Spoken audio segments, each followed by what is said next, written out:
to see you. Good to see you, too. Oh, this is great. They were men and women who came together from all across the United States, from Canada, and from as far away as Israel.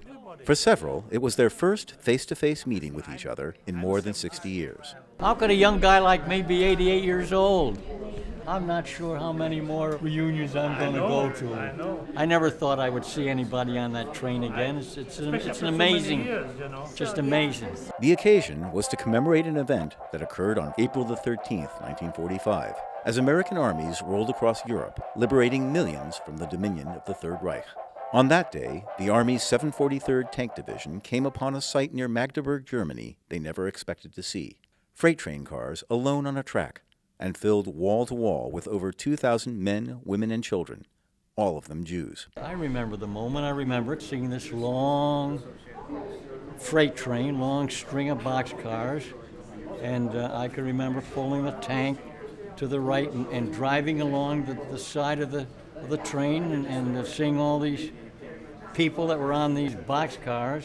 It was totally unexpected, and when I saw their condition, I was overwhelmed. I could remember thinking, what are we going to do with all these people and for all these people?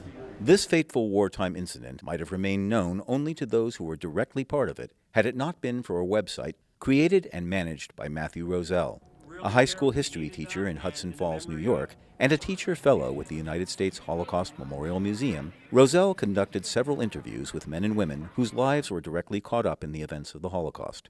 It was during an interview with Carol Red Walsh, a tank commander with the 743rd, that the story of the train car outside Magdeburg came to light. And at the tail end of a 2-hour-long discussion, taped conversation that I had with him in his daughter's living room, his daughter chimed in and said, "Dad, did you tell Mr. Roselle about that train that stopped, that you had to go and investigate?"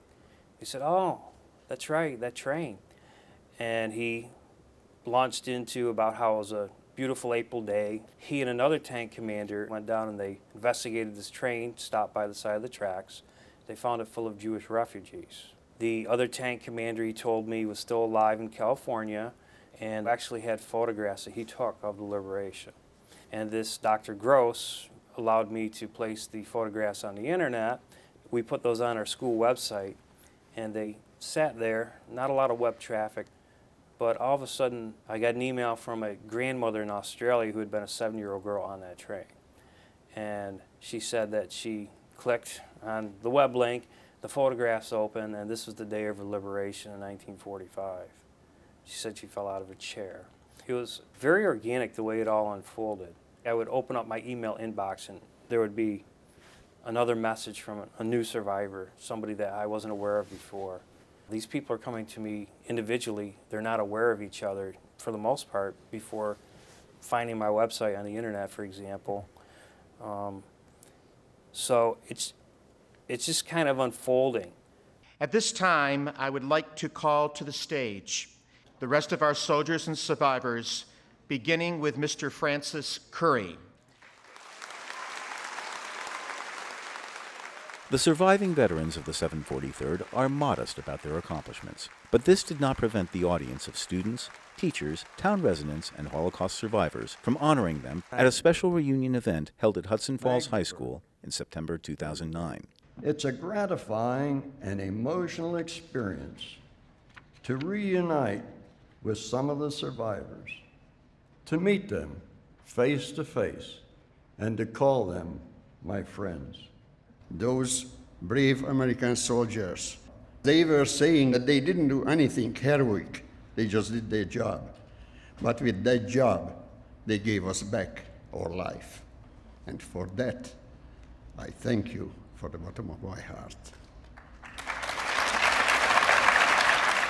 It was a heady 4 days for the guests of honor and their families.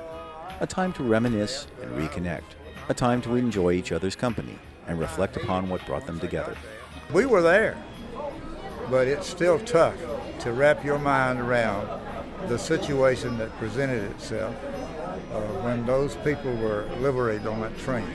None of them put themselves up as being something special, and they have a great sense of humility and also a great sense of love. I feel that love just emanating from them to me and the others, and I think they This sense of love that they have, I think, is what's also kept them going and giving all their lives.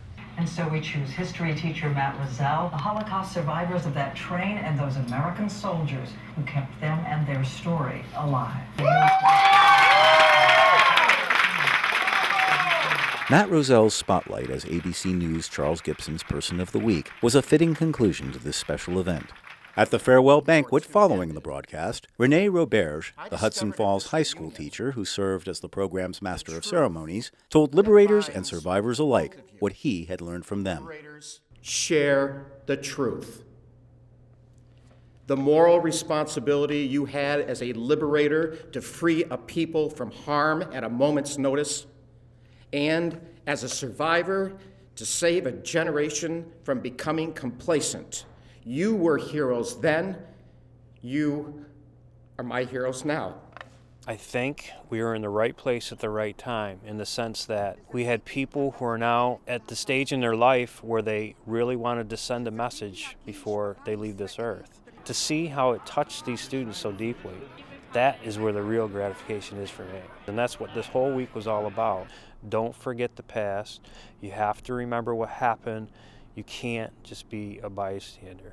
You know, I bid those people goodbye, and I've never seen them again. So now here we are, 65 years later, to come this full 65 years, and we're coming together. And it's a rewarding experience.